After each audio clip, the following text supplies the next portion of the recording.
People flow through this town and there's kind of like a screen that collects certain people. Most flow right on back down the hill, but a few collect here because they can do better here than they could in a real community. And so there's some pretty wacky folks up here. There always have been, as long as I've been coming up here, and that's what charms me about it.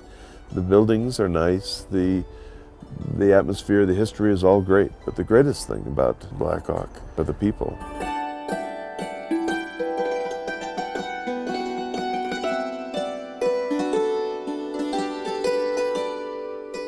Black Hawk and Central City are in the mountains, just early in the mountains, just west of Denver.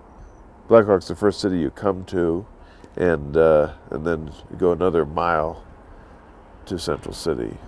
No other place on earth has quite so much concentration of gold. The biggest mother lode was found by John Gregory midway between the towns of Black Hawk and Central City in 1859.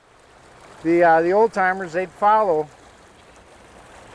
the orange-colored dirt, they'd follow the sand, they'd take it and pan it, and if there was gold in it, they'd take the gold and follow the trail a little bit more. It's kind of like breadcrumbs, you know. I've got this amount of gold in one pan at one time, and that's what gave me the idea that maybe Gregory couldn't really tell people how much gold he did get, because most people wouldn't believe him. Some people find it hard to believe that you could take this amount of gold out in just one pan. And it's enough to give you gold fever if you've never had it before. And if you got gold fever from something like this, I can show you how to get rid of it. Because the work that it takes to constantly get gold is enough to get rid of anybody's fever. So John Gregory's discovery reached the East. The article that Horace Greeley wrote about Go West Young Man, he had just been in this area and seen how within a few weeks everything was springing up and becoming a real cities. There were several of them here.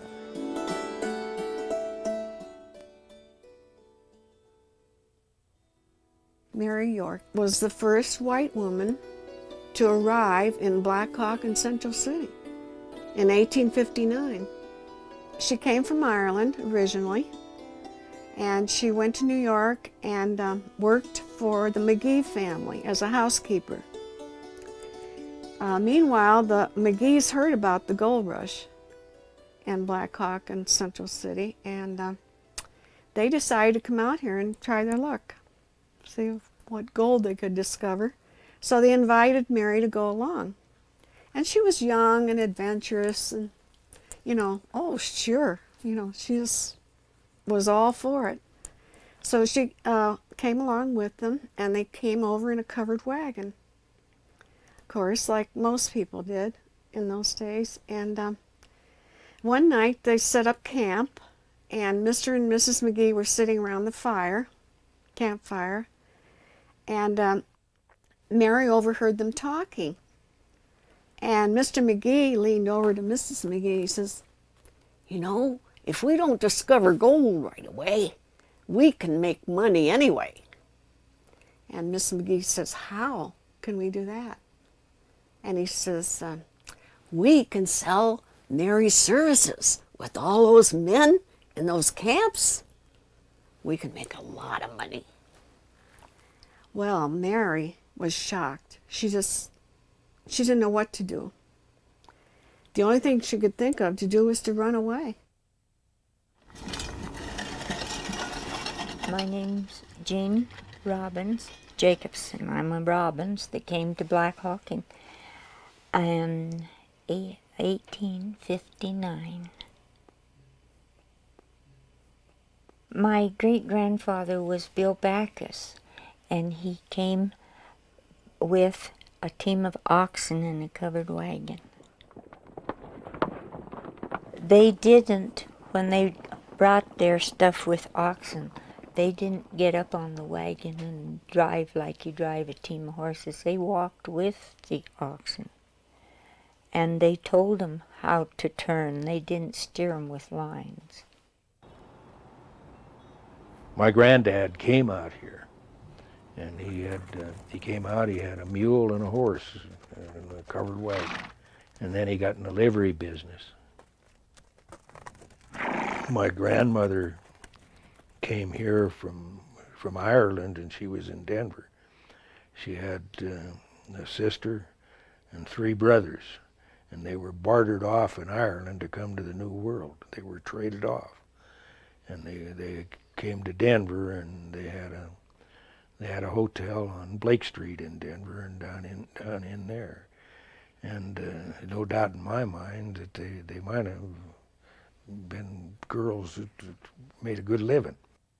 Then they decided that they should come up to Black Hawk so the boys could get into the mines, and the girls, they ended up with 2 hotels up here.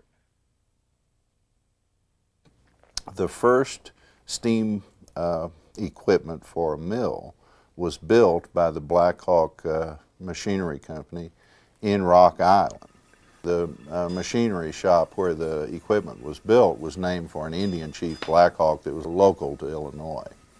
And the equipment was installed in Black Hawk, and the mill where it was installed became known as the Black Hawk Mill, and then the area became known as the Black Hawk Point, and then later, when the city was incorporated, it became known as Black Hawk. Of course, the reason that Black Hawk was a city of mills and not central was one thing: water. There was a water supply out of Clear Creek where there was not that much water supply through the central side of the stream. And the bankers, the mine owners, the people that were the movers and shakers enjoyed living in Central City because it was on top of the hill, it had more exposure to sunlight, and it was not subject to all those things that flow downhill from civilization. And blue-collar people, the workers, the working stiffs, lived in Black Hawk. These miners were mostly from Wales and Cornwall, England, from the mining districts of Germany and Austria. The average miner in Black Hawk during the mining boom worked 10-hour days, 6 days a week. They were paid $4 per day for underground mining and $3 per day above ground, and those were the highest paid wages in the land at that time. They never got to be old. Miners very seldom passed 45, and most of them couldn't work after 40 because they had miner's consumption. It's a lung disease. The dust from the mines get into the lungs and harden the lungs, and they can't breathe. The history of this house is that it was built for Nathaniel P. Hill. He is known as the father of mining. He developed a system of using mercury to extract the gold, which is a little dangerous, of course. We think that this house was a Sears kit home to begin with, that the major parts of it came up on the rail, which would have been right outside the house here. This had to have been a tough place to live. I mean, in fact, when we remodeled the place, some of the walls were actually just cardboard with wallpaper over the cardboard, no insulation between the clapboard on the outside and the cardboard on the inside.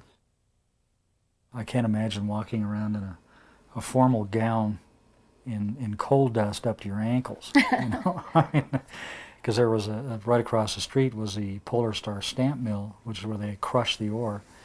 And that thing evidently ran 24 hours a day, 7 days a week, nonstop. And then up the hill directly behind the house was a tram line where they brought the ore in and out. And then there was, I guess, a railroad track where the street sits now. Mm-hmm. So it couldn't have been either too pleasant or too quiet to live here. The Cornish people brought many things with them. They brought yellow roses, and they were brought from their homeland to keep them from being lonely for flowers and other things, but they flourished. They also brought pasty pies with them, obviously. Those are everywhere that the Cornish miners have been. And the women brought tansy, which is a wild plant, actually a weed, but at some point in its development as it's growing, tansy was used for abortions. And if the woman got pregnant and she figured it was wrong, that she didn't want to have a baby at that point, it was either winter or somebody was out of work or no husband left, she would drink tansy tea, and that was it, no baby. When we owned the Gilpin Hotel, we had a place called the Mine Shaft Bar in the basement. Miners that lived on the top floor of the Gilpin Hotel in the 1800s were told that they could not drink in their rooms, nor could they drink in the dining room or the lobby, nor could they play cards. They could, however, use the cold storage basement, which was a dirt floor. So they went down there and turned it into a bar. We were down there one evening, and Otto Blake, who was a previous owner of the Gilpin Hotel, said, listen, I want you to hear. You can hear him if you listen quietly. Now listen. So we moved over to another table, and he was telling me about the Tommyknockers, that are the mountains in Colorado equivalent to leprechauns. It's a Cornish-Irish kind of a thing. The little people that live in the mines and underground, they protected the miners very often by alerting them to possible disaster with noises and so forth, or they played tricks on them.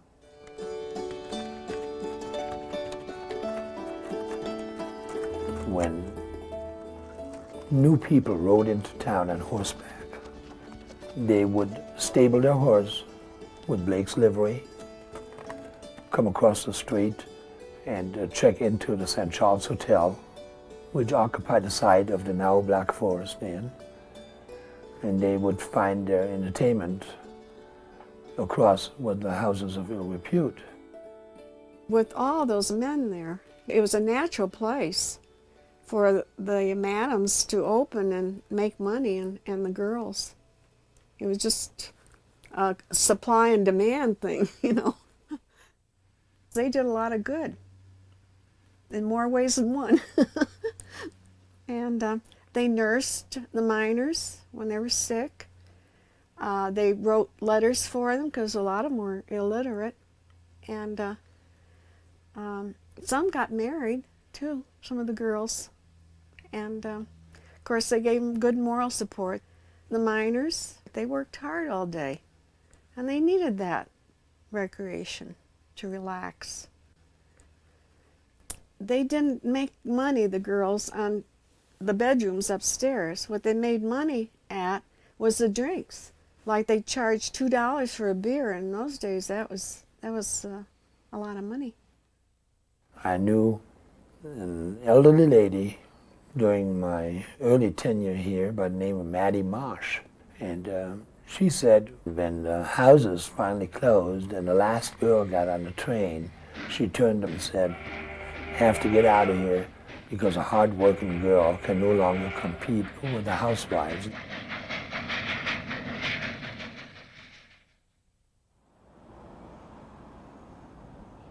I had engineers tell me that I lived over on High Street, that the wall wasn't built right, it wasn't engineered right. And I looked at the guy and I said, "You an engineer?" And he said, "Yes." And I said, why is it no good? And he said, "It wasn't engineered right." I said, "Do you realize you're looking at a rock wall, it's 100 years old, and you're going to tell me it's not engineered right?" I said, "I don't know how you'd have built it, but I bet it wouldn't have lasted." The Cornish rock walls that are so beautiful in this town of Black Hawk and Central City are called Cornish rock walls because they were commissioned by the Cornish and Welsh mine owners and operators. These walls are totally built without mortar. That is the reason for the longevity of these walls. That's why they're still standing.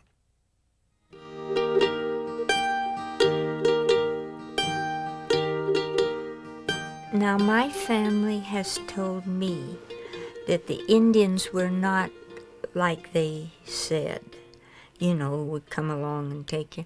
They'd come up and look you over and then go away. And it was the Ute Indians. They never came to the front door, but they knew where the back door was at. And when my mother found out they were going to be in town, she always baked fresh bread and all kinds of stuff like that, so that when they came to town, she could give it to them. And evidently, this one Indian had been coming to the house for a long time, and they never knocked. The door was unlocked, and they could walk right in. And they'd come in, and she'd give them whatever she wanted to give them, and give them a bread and jelly sandwich or something like that to eat, and they'd take whatever she was giving them and take them, and they'd never pick up anything in the house or try to steal anything.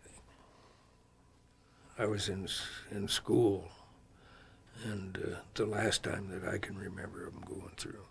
But at that time, they came through in an automobile. They had about 5 spare tires on the back end of it. The Boulder building was a blacksmith shop, and they shod horses there. And when they had oxen, they shod oxen there. And oxen had to be lifted by a belly band to put these shoes on, because you couldn't pick up an oxen's foot. They were too close to the ground.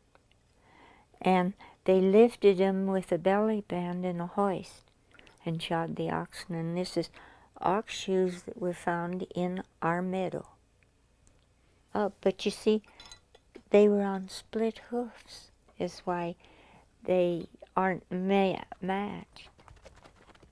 My mother and father met. He was going to Black Hawk with a load of ice, and Mother was walking through from Pine Cliff to Idaho Springs, and he passed them on the road and stopped the wagon and picked her and her girlfriend up and took them to Black Hawk on the ice wagon. They was married on Valentine's Day, 1917. And my mother was a very good shot, too.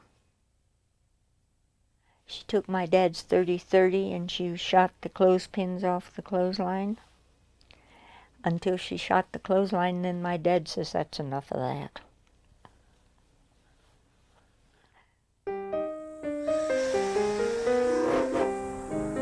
Well, I guess the first time I rode the train would probably be, I was a little kid, 1922. We could go to Denver, and it was bad. Of course, there was no air conditioning, and in the summertime, it was hot, and they kept all the windows open, and the clinkers and stuff would come right in at you, and you come back up, get back home again, and you were pretty near black, because you got all the smoke and everything coming right in. It isn't like going down Clear Creek now with the car, the windshield, and you could see out, and all you could see was the banks on each side of the train. And that was real boring for a kid. So I spent most of my time making my mother go to the bathroom with me. During hard times, when the mining has slowed up and the people just didn't have any work, why the coal tender, that was the man on the train, on the engine, who would shovel the coal into the furnace. But he would take shovels of coal and he would throw them off onto the sides of the track. And then after the train pulled out, and when it was dark, then the people would go down and fill up their buckets with the coal so that they would have something to heat their houses with.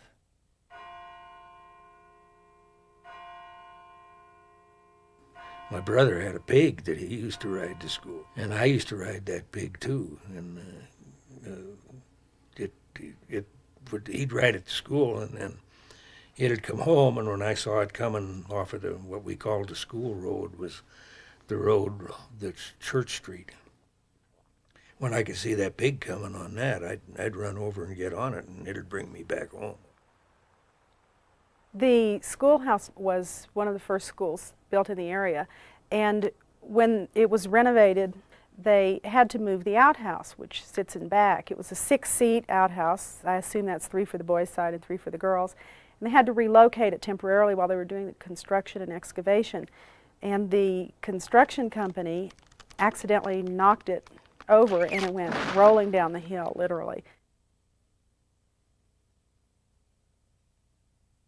The first year I was in school there was no indoor plumbing, and we actually had to go up to the outhouses that were up behind the school. And we lived not too far away, so I'd wait because I didn't like the outdoor toilets. It was kind of spooky up there because they were covered. There was a covered walkway, and I'd wait and go home at lunchtime. We always went home at lunchtime. But for all but one of the years that I went to grade school there, it was just a one-room school. And the heat was wood and coal, so that the older students usually were in charge of keeping the stove going. All except for, I think, 2 years, I was the only one in my class. Well, the lower grade teacher, she had a ping pong paddle. And if you got into mischief, why, she'd usually give you a swat on the behind with the ping pong paddle. If I didn't behave myself, I could get my face slapped. And I found out that sitting by that post, when she slapped my face, I'd hit the post, and that'd get a double blow out of it. And it didn't take me long to find out that I better get away from the post, and I never sat by another one. Anything that ever happened, everybody in town knew about it because you knew everybody. I mean, the population wasn't that large. And so all the kids would go home and tell their parents, you know, oh, well, Paul Ecker, he got swatted on the behind today because he did something wrong.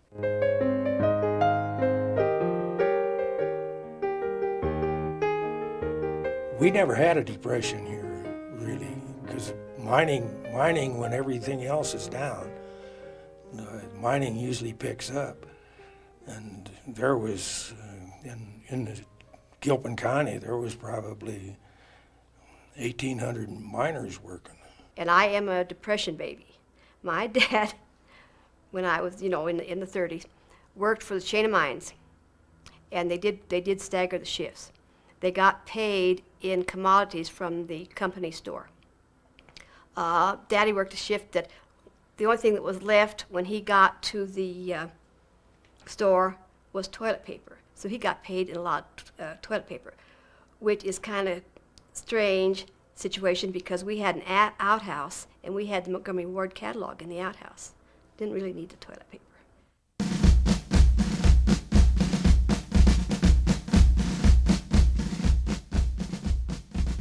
Prior to World War II, the mining was going pretty good up here.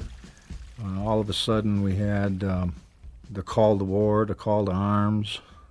Most of the young men that would have been miners became soldiers. Most of them come back and found that the railroad had been tore up for salvage, and the mills had been torn down for salvage, and a lot of the houses taken apart and taken down into Denver and put back together for housing for the soldiers and the officers and the support industry for the war. They took the rails out of the mines. They took the fire shutters off the Taylor house. They took everything that could be melted down for the war effort. I mean, you just couldn't start it all back up. A lot of the knowledge was lost. A lot of the hard workers were lost that their fathers and their brothers and their uncles and their family, they had all of that knowledge, and then it's gone.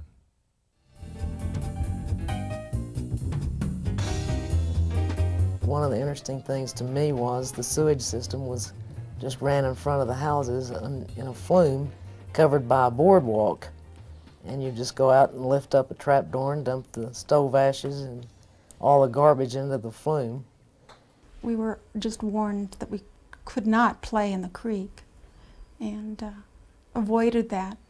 I guess we didn't know that there was any funny reason for it. It was just the way it was, and the boards ran downhill, and sometimes there'd be wide spaces between the boards and sometimes narrow, so you could really take a header when you would be riding either a bicycle or a tricycle or something like that down the street, because your wheel would get caught and you just tumble. And every spring I would have to replace timbers and boards to keep people from falling through.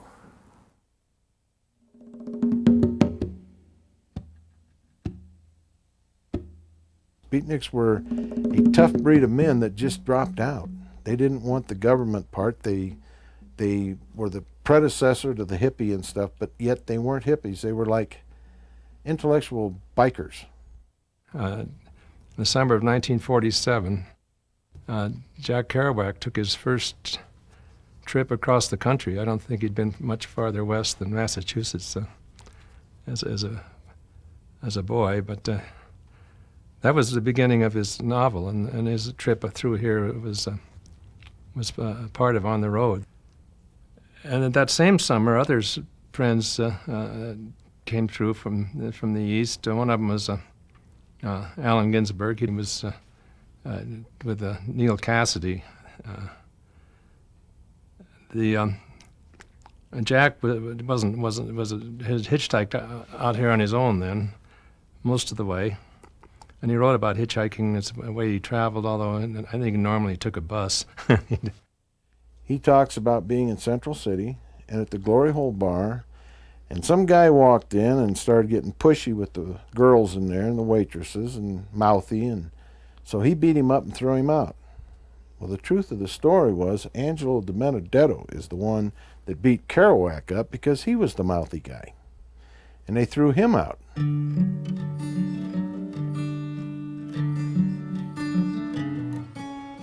Judy Collins is one person who became famous, who'd been here earlier. She was staying in Blackhawk at an apartment in a building across the street from the Bull Durham building. And she made beer in her bathtub and invited us all to come down and drink it, which we did. She was working as a summer job at the Gilded Garter, singing folk songs, Woody Guthrie stuff, This Land Is Your Land, and stuff like that. This was back in the days when folk songs had elaborate introductions. It told all about the sociological factors that caused this song to be necessary. And she'd give a great big 5-minute introduction to this song that only had 19 words. And they were, if you haven't made love to the landlady's daughter, then you shan't have another piece of pie. And she'd sing that, and people just sit there, say, go on. And so my job was to start the applause. And people look at me and say, she couldn't be done yet, but she was.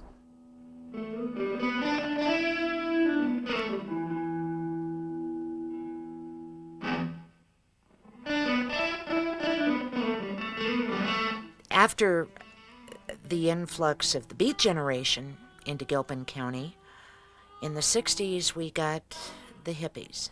I lived here in 1970 while John was in Vietnam and worked in Denver.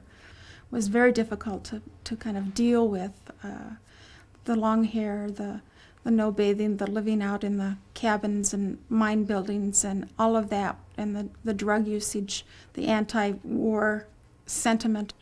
They would come into the store with flowers, and my boss had a generous heart. He was usually give them caramel corn. That's the only food we had in the store was caramel corn and popcorn. He would give them that for a flower. And we just called them flower children.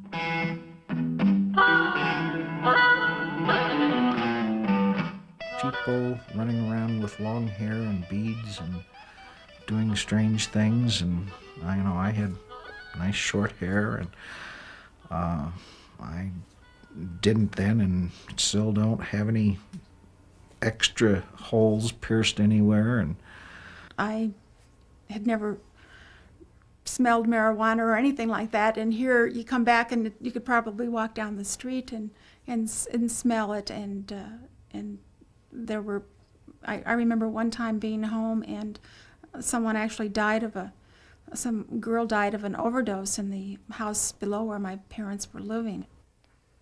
The local miners weren't real fond of long hairs, and unless it was a woman. But one of their favorite tricks, if they got a hold of them, was to shave their head and then rub cat lure, which was the female scent of a cougar, on them. And nobody went near them, except cats.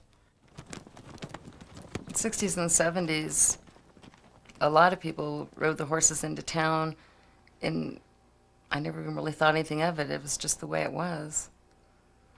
A few people still try to do that, but it's a little difficult now. No valet parking for horses. When I first came to Black Hawk, it was normal for people to wear their six-shooters on their belt and knives as well, sometimes Bowie knives. And when people drank too much, or when they first walked in the bar, the bartender would ask them to check their guns, and then when they left, they got them back. People were free to have fist fights. When they had a disagreement of some sort, they would go outside, have it out, and come back and have another drink. And generally leave as good friends. That has changed.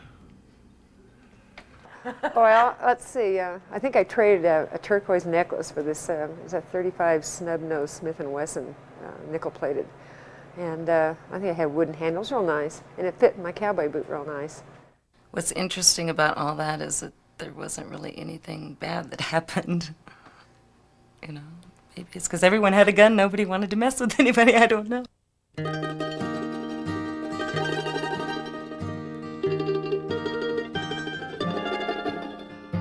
Ma Folsom was one of the great characters of Black Hawk in the 60s. That's 1960s. And she spent a lot of time in Crook's Palace. She had a ice box on her porch, and a bear ripped the door off and made off with a side of bacon and a six-pack of beer. And she was so mad. She tried to chase the bear up the mountain. The bear got away, and she didn't expect to get the bacon back, but she was very distressed when she was not able to find the six-pack of beer, because these are back in the days when you needed an opener, a church key, to get into them. She says, I know that bear didn't have no church key. So she was it took her weeks to get over this.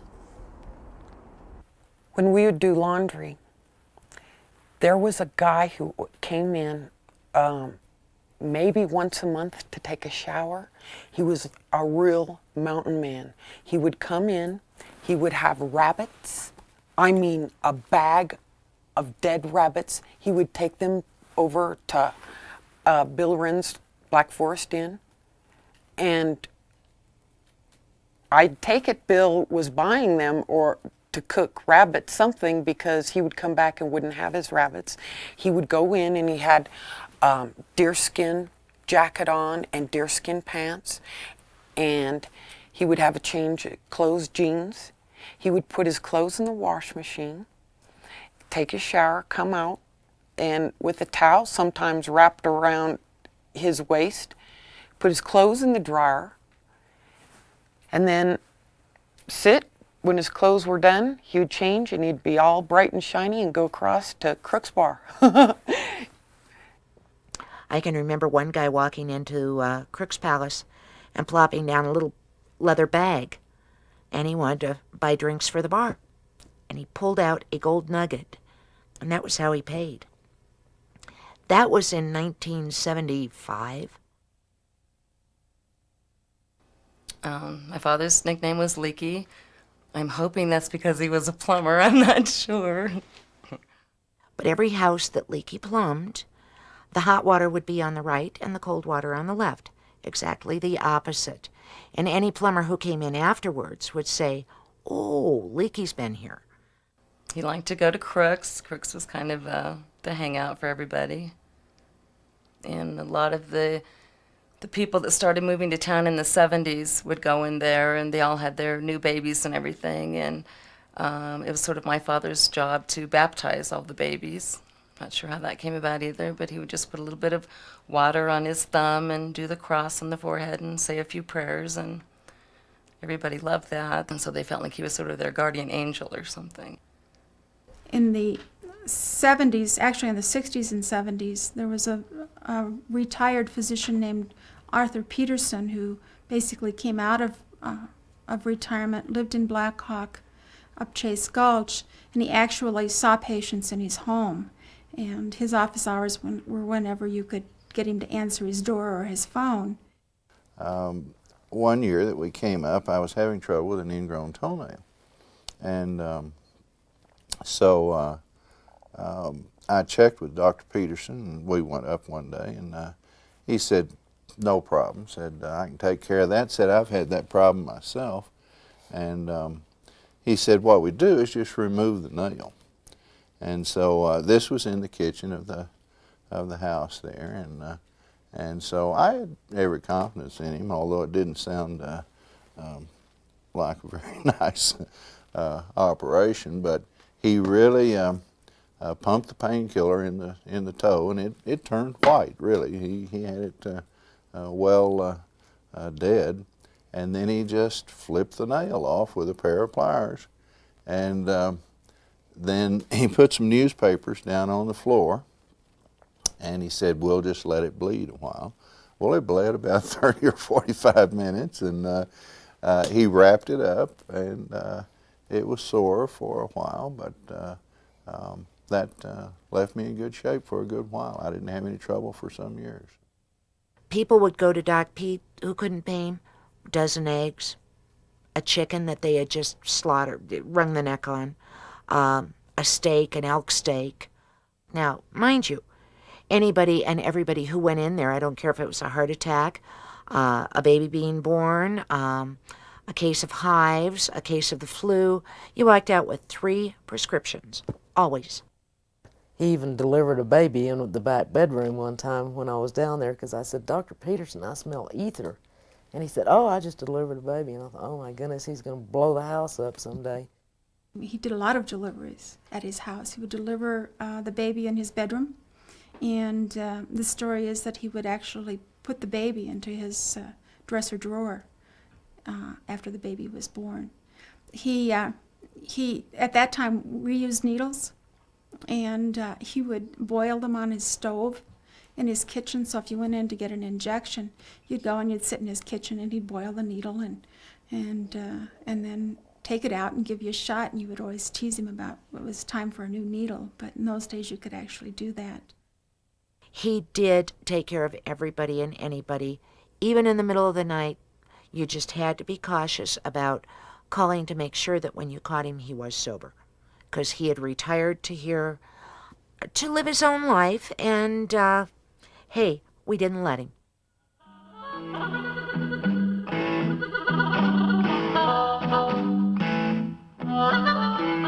Well, the paper was founded in, as I say, 1970, not by me, but by a postmaster in Central City and a bartender.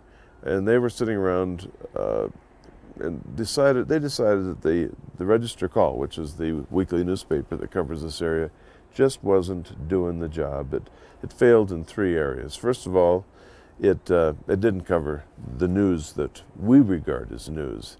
That is, if a favorite bartender moved from one bar to another, that would be big news. That's what everyone would be talking about. But they never had that kind of thing. They had people celebrating their 25th wedding anniversaries, that kind of news. If it was a terrific barroom brawl and someone got thrown through a window, it wouldn't be in the Register Call. So there needed to be a paper to tell what's really going on. Plus, the Register Call at the time never took a stand on anything. They didn't want to offend anybody, so there were no editorials. And these guys thought this paper should make, stick fingers in people's eyes if they deserved it. And thirdly, the Register Call didn't have a sense of humor. 2 years after the paper was in business and we were doing silly stuff on a regular basis, I was sitting in the bar that's now gone.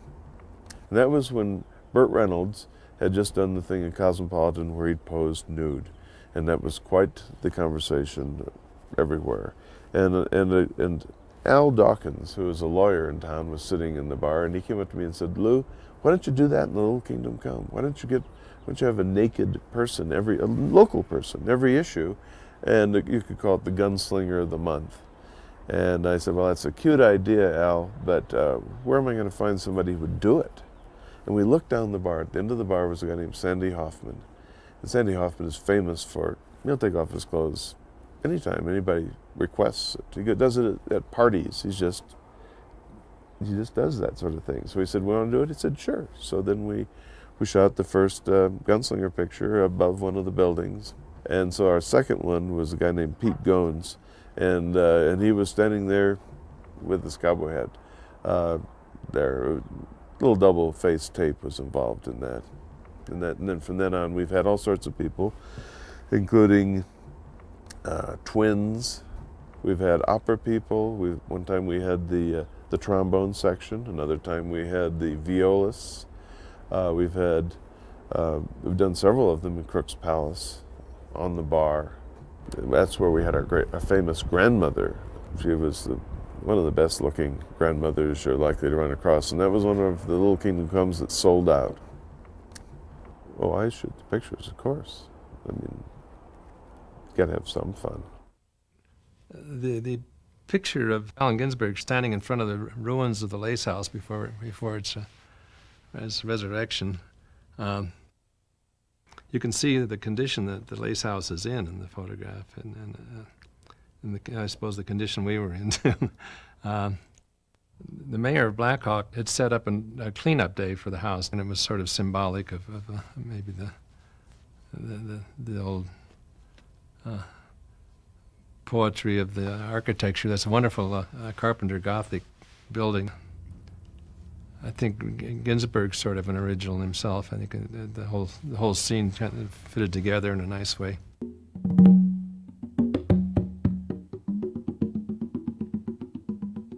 Jimmy Morris was the guy that I lived in San Francisco. He was a hardcore beatnik.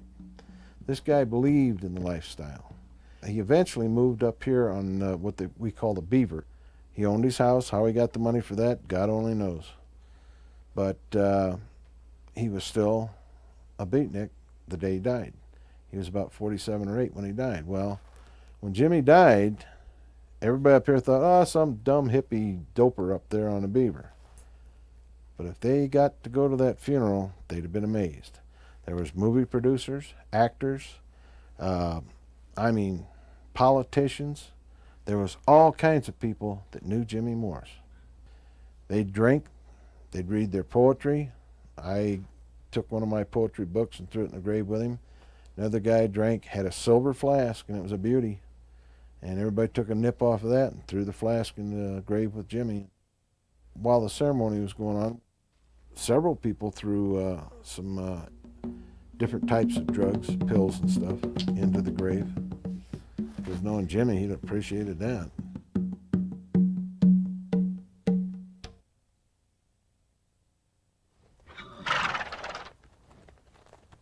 Well, when I first came here, I was told a lot of history stories, and one was that the Postal Service built a post office in Central City.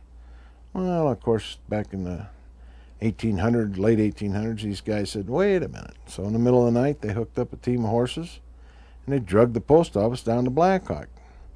Well, the next day, guys from Central came and got it and towed it back, and the Postal Service says, "This ain't working." So they went ahead and they built a post office in both towns. That's why we have 2 post districts and 2 postal services. I made the mistake once back in the early 80s when we first came back out here of suggesting to Diane's dad that we could save ourselves a heck of a lot of money and get door-to-door mail delivery rather than have to go to the post office to pick it up if we'd close one of these 2 post offices up here that are less than a mile apart. I had suggested that since the post office department owned the building in Central City, that would be the ideal one because they were just running in Black Hawk. Close the one in Black Hawk, open one in Central City, and I'm not going to get my mail in Central City. Well, you wouldn't have to. They'd deliver it to your door. I don't want a Central City mailing address. Oh, okay. I shut up, and I got out of that discussion. You've got two cities this close together, and they have two different power systems, and boy, it's a struggle. Because it's like a brother and a sister, or a brother and a brother. They're always going to disagree. One wants black shoes, one wants white shoes. And that's just the way it is, the same with the towns. It goes back to 1864 when they were going to vote to become one city, and both cities decided to be separate, and they have wanted it that way ever since. It's really interesting because individually the people are friends, but I'm from Black Hawk, you're from Central City, and never the twain shall meet. We have 4 or 5 or 120 or 1,000,000 Mason-Dixon lines scattered throughout the county. North County people don't like South County people. Black Hawk people don't like Central City people. And we even divide, I mean, I may be snobbish, but we divide Gilpin County people today as locals and after gaming started. I mean, they are not considered local. 7 winters, I believe, before somebody, if they can survive 7 winters up here, living here, then they might be considered local. It's 100% different than Denver. It's peace, quiet, and you don't have to go through all the hassles that's city life. It's more work in the mountains. Everybody think you have a real easy life by living in the mountains, but it's double the work because you don't have all these modern convenience like in the city. And I've had things addressed to me at the post office, John Anderson in care of Black Hawk, period, and they still get to me today. I mean, occasionally I'll get a letter, you know, so it was a very nice small town kind of feel to it. When something happens, everybody, you know, sticks together, and even if they haven't talked to each other in years, they're still there to be like, you know, I'm sorry, to help you out. And that's a good thing that everybody still cares, even though, because there was a little boy up here that there was a gun accident and he was killed, and there were so many people at his funeral. There was no more room for people. It was beyond standing room only. And I thought it was great to show, you know, that the parents, that people still cared. I thought there was going to be few problems, you know, like a lot of racists being married to someone that's white, but actually it was total different than what I expected. Everybody knew me. There are a lot of people I didn't know, and which amazed me because when I walk into a place, they say, Mr. Valentine. And I look at them real strange because nobody never called me Mr. They always called me James or Jim, you know, and I start smiling and say, you know, like, how you know me? You know, oh, yes, you know, this person told me about you, and I figured, gee, I must stand out like a sore thumb, you know. But it was really interesting and made me proud that actually people accept me.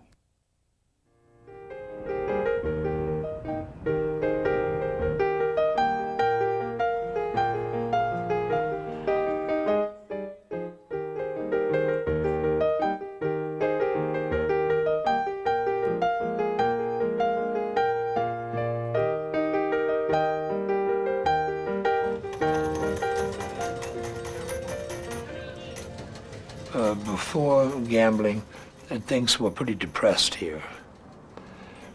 When I passed a straw poll to see whether or not people wanted gambling, I found a total of 14 buildings that were empty, unoccupied, where the roofs were leaking, the windows were broken, the doors open, with the wind whistling through. People were losing their homes. There was no work, and that's the way it was. There was nothing. So I said, well, we have to get some manufacturing. We have to do something. That didn't fly, and I said, you know, we have a charter, and in our charter it says we can have gaming. Colorado's an interesting state. When in doubt, change the Constitution.